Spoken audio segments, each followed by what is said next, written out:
In this video today, we're going to go through our experiences of the CRF300 after clocking up over 2,000 miles between us.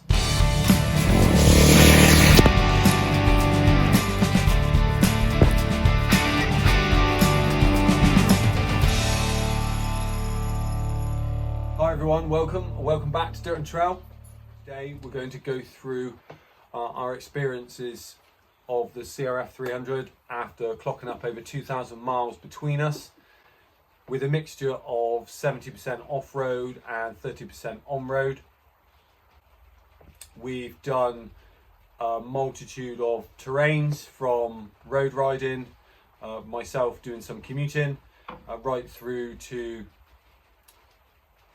going around a motocross track and testing the bike's capabilities there.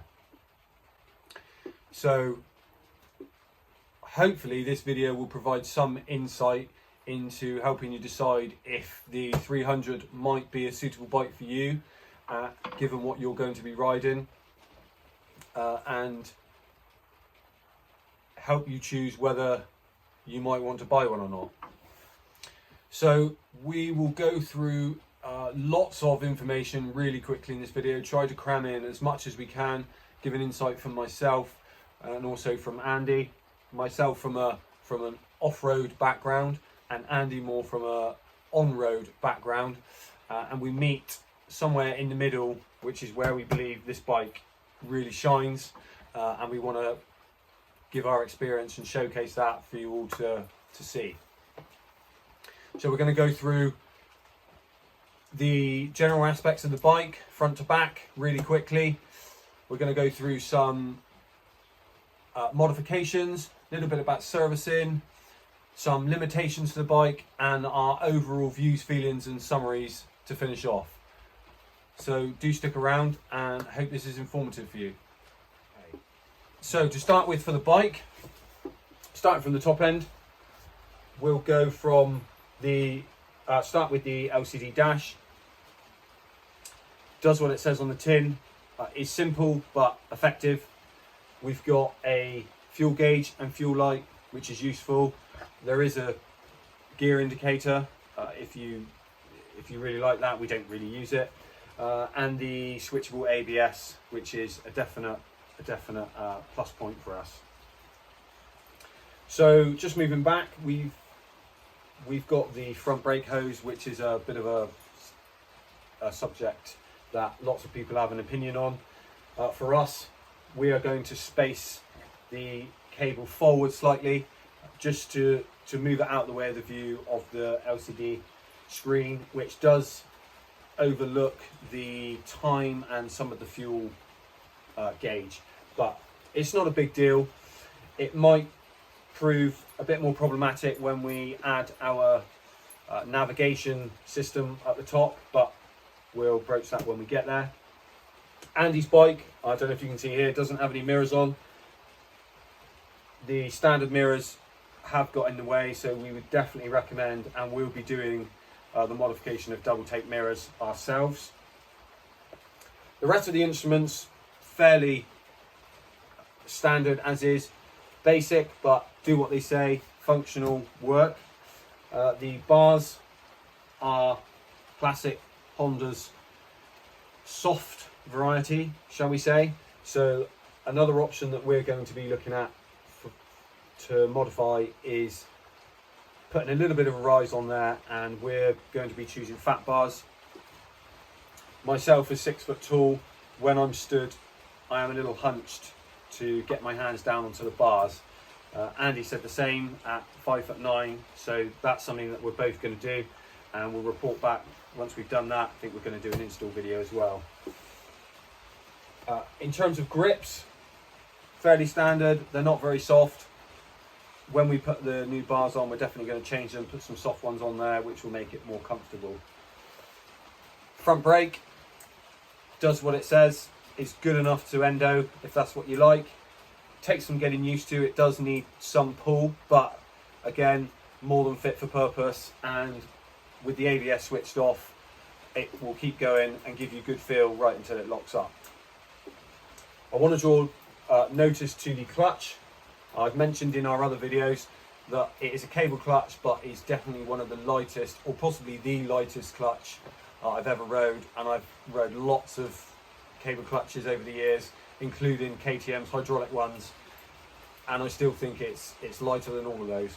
And that makes a real difference if you like to have one finger over the clutch, for example, or if you're on the trails at really low speeds and need to get the clutch in to stop the bike stalling.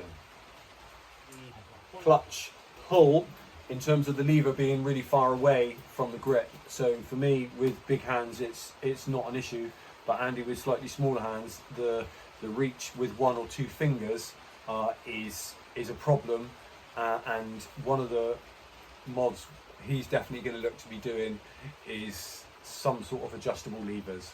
We believe the 250 ones will fit with a little bit of modification. I think they need drilling a little bit. There's not many on the market at the moment for the 300. So handguards, this is a big one for us as well, because we're doing lots of trails and we've been riding over summertime, so there's been lots of hedges etc that are in the way, and we don't want something to grab the throttle or pull the front brake lever and you'd be saying hi to a bush quite quickly. So just coming down the bike, I want to mention the tank. 7 point something litres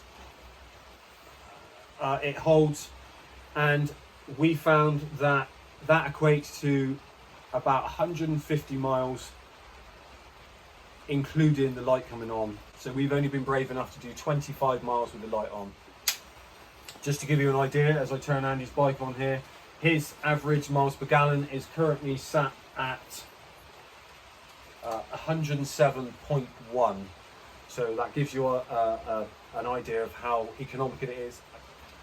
So just before I forget, just coming back to the front end, in Europe we have the standard headlight, if you like, not the LED one. We've ridden at night, we find it's perfectly bright enough and fit enough for purpose. So there are some guys that are changing them, but it's definitely not something we feel is lacking and we would want to change. So from an aesthetic reason, it may look better, but for functionality and practicality, no problems from us. So coming back to the tank, one of the big plus points about this bike is the ergonomics and the slimness of the bike here. Although it's not that heavy a bike anyway, it definitely feels really manoeuvrable, stood up or sat down in a very neutral position. It really does all the things you would expect with no issues with any of it.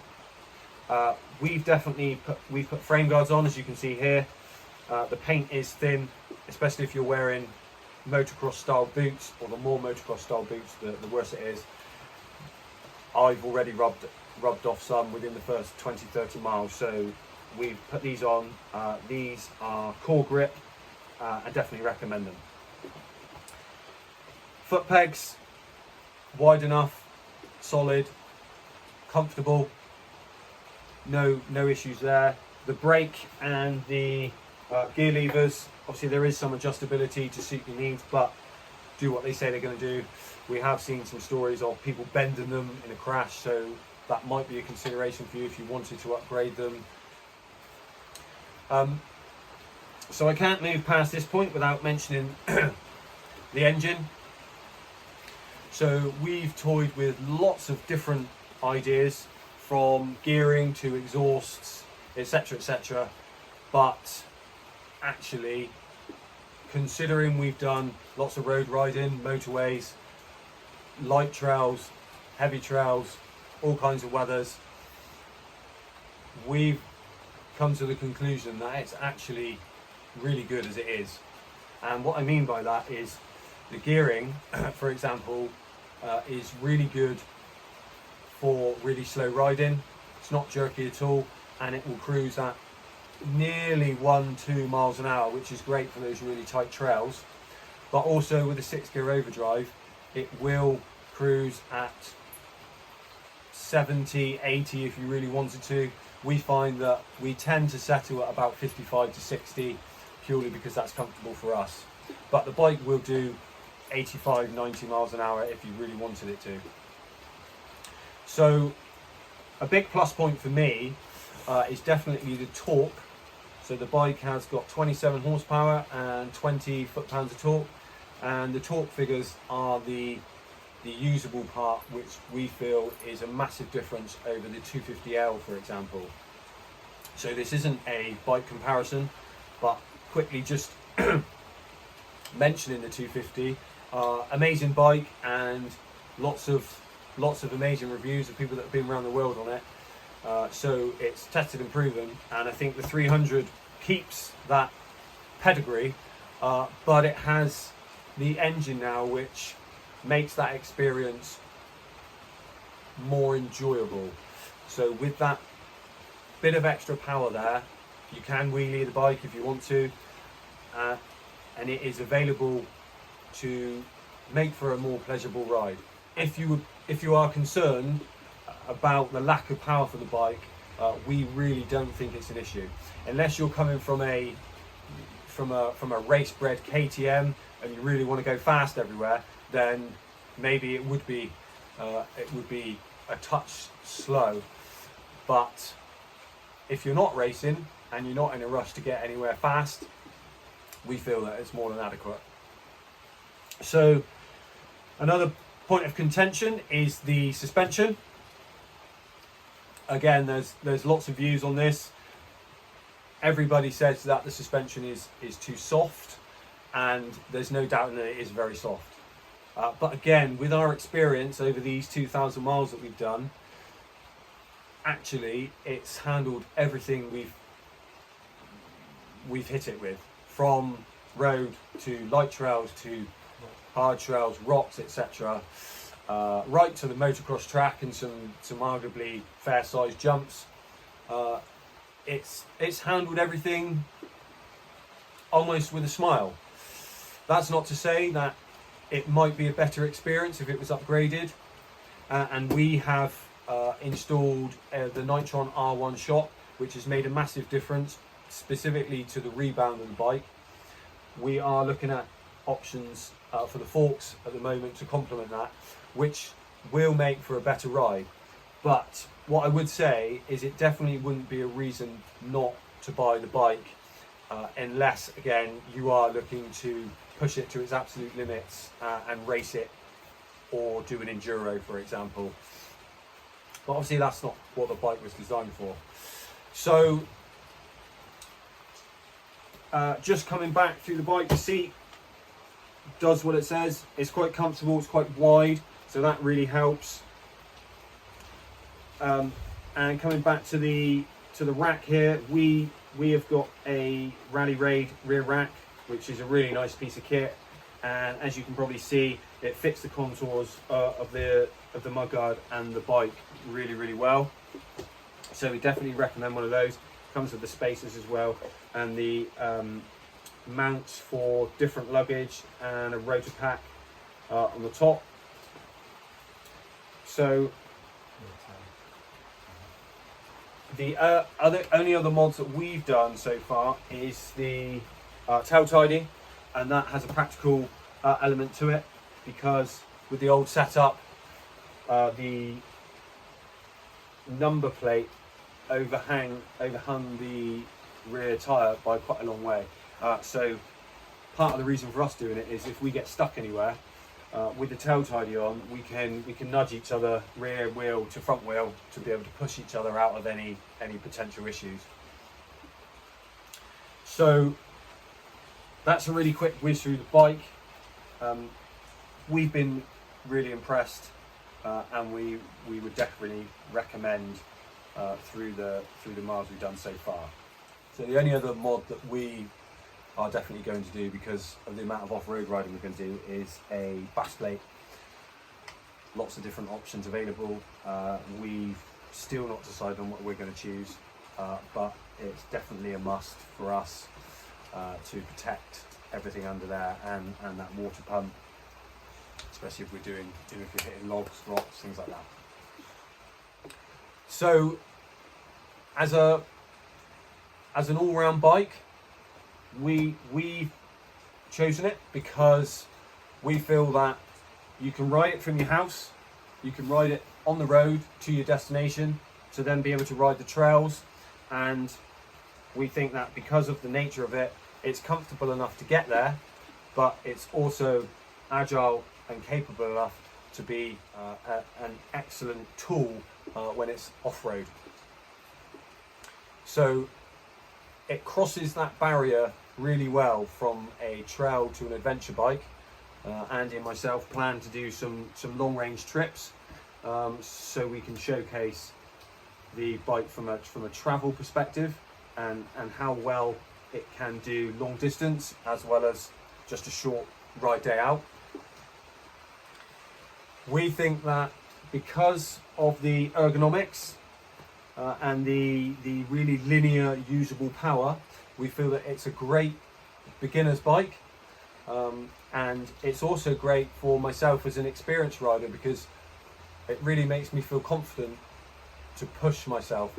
And we found that we've really wanted to try to improve, or there's been lots of scope to improve our riding and therefore the overall experience that we have when we're on them, which really helps the overall package of what this bike provides. So from a cost perspective, the bike was, we had some of the first ones, so it was just over £5,000 new, which we think actually is a bit of a bargain, which included the 2-year Honda warranty. From a servicing perspective, the intervals are ridiculously long, so there is really little maintenance other than your average bits and bobs. So what we found is that because everything was really predictable, there was nothing that stuck out for us. There was no issues. It didn't sound too loud, or the bars were in the wrong place, or the pegs felt too high or too low, for example. Everything was really neutral and makes you feel really balanced when you're sat on it or even stood on it. So we found ourselves getting used to it immediately, quickly. By 40-50 miles when we'd scrubbed the tyres in, we felt like we really knew the bikes, and that meant that we could focus on our riding. So come to about 600 miles, we've had the Honda service. You can get the service done anywhere, as long as they use Honda's genuine parts. That won't void the warranty, and obviously get that stamped in the book. We had a good experience. We went through Fowler's, good customer service there, and the bike is performing well. The only slight issue I've had with mine is a little rattle around 5,000-6,000 revs, which could be the cam tensioner, but again, back to Honda, and they sorted it.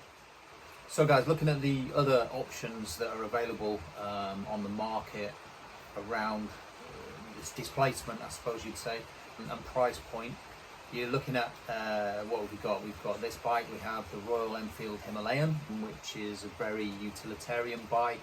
It has plus points going for it, like it comes with crash bars. The downside for us when we looked at it was it's heavy.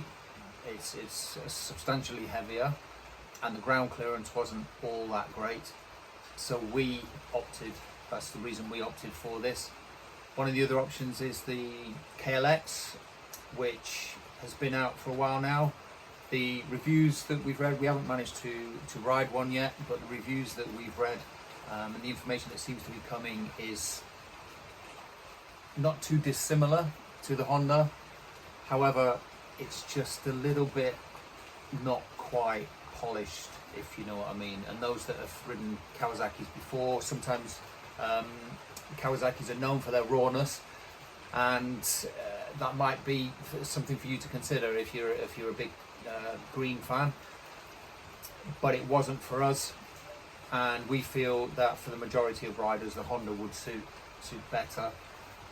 The other thing that is on the market is the KTM 390 Adventure, which if you were going to be doing a lot of road riding, it would be a viable option. Downsides, it comes with cast rims, not ideal for that type of bike. It has plenty of power, as you would expect from a modern KTM. Most of their reliability issues have gone. However, We feel Honda, the Honda brand, the manufacturing process, it's just an all-round more reliable, better bike. The 390 Adventure again suffers with more weight and again less ground clearance. Last but not least, we may as well mention the Tenere 700. We have seen quite a few of them about on the roads. We've seen some reviews. I've been following a guy who's been taking one long distance. They do seem like a good bike. They seem like they've hit the larger displacement really well, and I think they're a good price and a really well thought out bike for that. However, for us, for the majority of trail riding, commuting, and the majority of what people are going to use this type of bike for, I don't feel that you need to be spending out and again adding weight and size. I mean, I sat on one in Fowler's and it was big. I would not want to be picking it up in the middle of a green lane. Very capable machine. However, all that encompassed into one brings us back here, and we are 100% on why we chose this bike, and we've been pleasantly surprised, and it's even probably brought more to the table than we expected. So just to summarise everything we said, if you want a bike that does pretty much anything except going really fast and competing, we would say, and if you want the most horsepower to burn off your mates, for example, then the 300 might not be the bike for you. But we found that for pretty much everything else, coming from an experienced motocross rider, I was definitely dubious about the power or the lack of it, but I found that it's more than ample for me to play, to do wheelies, to do anything that I would do on a motocross bike. And Andy, I'm sure, would say that it's really helped him. I've seen the development in him as a rider. He's become more confident, and every time we ride the bike, it's positive, and we learn something new. And I think for us, that's a really big factor. So we've whizzed through everything really quickly. Do stop and pause at any point. Do ask us any questions in the comments. We have other videos, do check them out, of us putting the bike through its paces, etc. So I can't rate this bike highly enough. I think if you're interested in being a better rider or being comfortable with the bike you're on, I think this is a great place to start. Andy's got off it a couple of times. It stood up to it really well, and as Andy's alluded to, it's easy to pick up in its simplest terms. So if you're in doubt, we would definitely recommend it. We may be biased, but we have got a real general mix of opinion and riding between us both, and we feel that it really is an excellent bike, and Honda have really done well. So hopefully this has been informative. As I said, if you've got any specific questions, do let us know, and good luck in your choice and what you decide.